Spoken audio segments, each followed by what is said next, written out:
Just like always, not only am I going to be showing you how to build a perfect $800 full PC gaming setup, including the gaming PC, but I'm also going to be showing you some higher end alternatives if you want to upgrade this in the future, or if you're just not on a really tight budget. Let's get into it.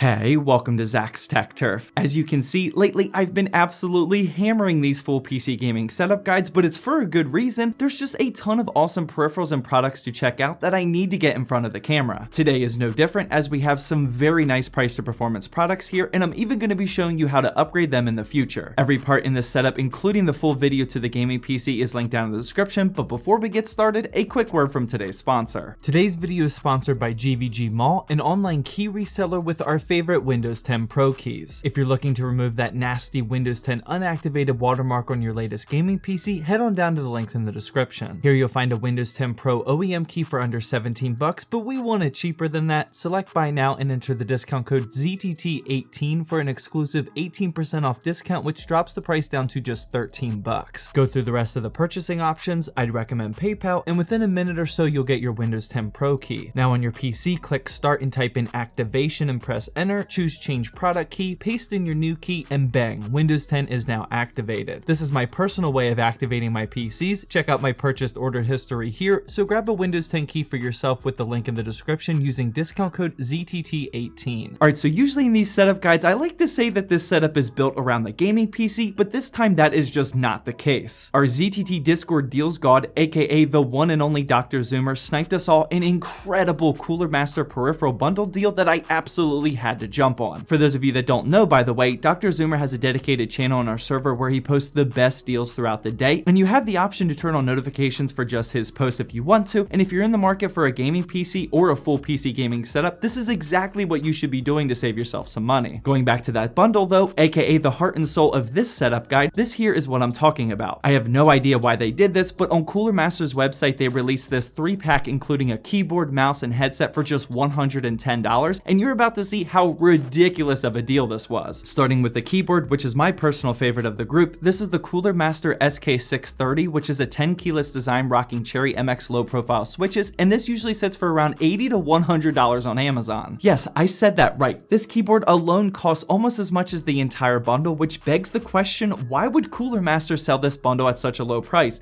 New products releasing soon?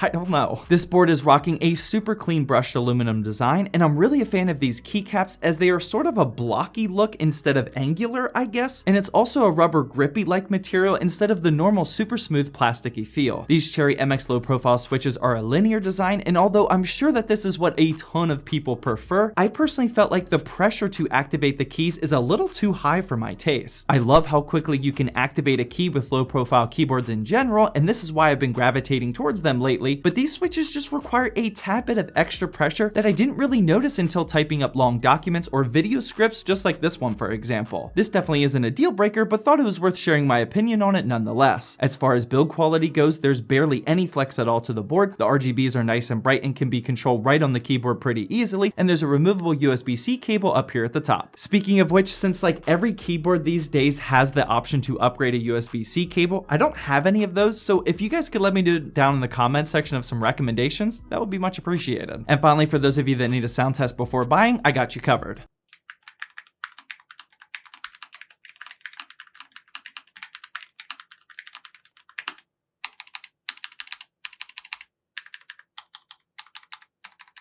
The next part of this Cooler Master bundle was the mouse, and this one is no stranger to the channel. This is the MM711 White Edition, and I've mentioned in a previous setup guide that I'm definitely a big fan of this one already. This MM711 usually sits around $40 to $50 on Amazon. It's ridiculously lightweight at just 60 grams thanks to the honeycomb design, and it's just crazy smooth to glide around the mouse pad. The feet at the bottom are just super smooth, and when you combine that with the lightweight paracord cable, it just gives an almost wireless feel to it, and it's just so satisfying to whip around the mouse pad. There's also of these diffused RGB lights coming from underneath the shell and can be easily controlled using the Cooler Master software. Now for an alternative, I did want to include an upgrade option, assuming that you do like these honeycomb lightweight mice, and that would simply be upgrading to the glorious Model O wireless. The Model O wireless is virtually the same design as the MM711, except it's wireless. A ton of YouTubers praise this mouse, and I really haven't heard anything negative to say about it. I've personally been thinking about picking this one up for quite a while, but it's going to be hard for me to move away from my Naga Pro because I like the option of having a 2-button or a 12-button side panel, but if I were to upgrade, the Model O wireless is honestly probably where I would start. And then finally, the last part of this Cooler Master bundle is the headset, and this is the MH650, which usually sits on Amazon for around $75 to $85. This is a wired headset using a single USB connection. It's rocking a super clean all-black design that isn't too gamery in my opinion, and the build quality on this is really great for the price. As you can see here, it's incredibly flexible, and I don't think a headset like this is honestly ever going to break. There's also a detachable microphone, which we'll test in just a second. There's a RGB strip going around the outer part of the ear cups, which can be controlled via software, and guys, this has some of the best surround sound separation that I've ever heard before. I don't think I've ever heard or used the term surround sound separation before, but it's the exact term that came to mind whenever I was testing this headset. With this headset, there's just such a difference between like an enemy being behind me and like behind me and a little bit to my left. It was just so easy to determine where people were with the sound information. Given that I've reviewed a ton of headsets at this point and that I'm a god in a ton of esport titles already, I think it means a lot when someone like me says that you could definitely use this headset as a competitive player. It's also rocking a 4.5 star rating on Amazon with over 1,600 reviews, so other gamers are obviously liking them as well. And then just like always, here's a microphone test so you know how that sounds as well.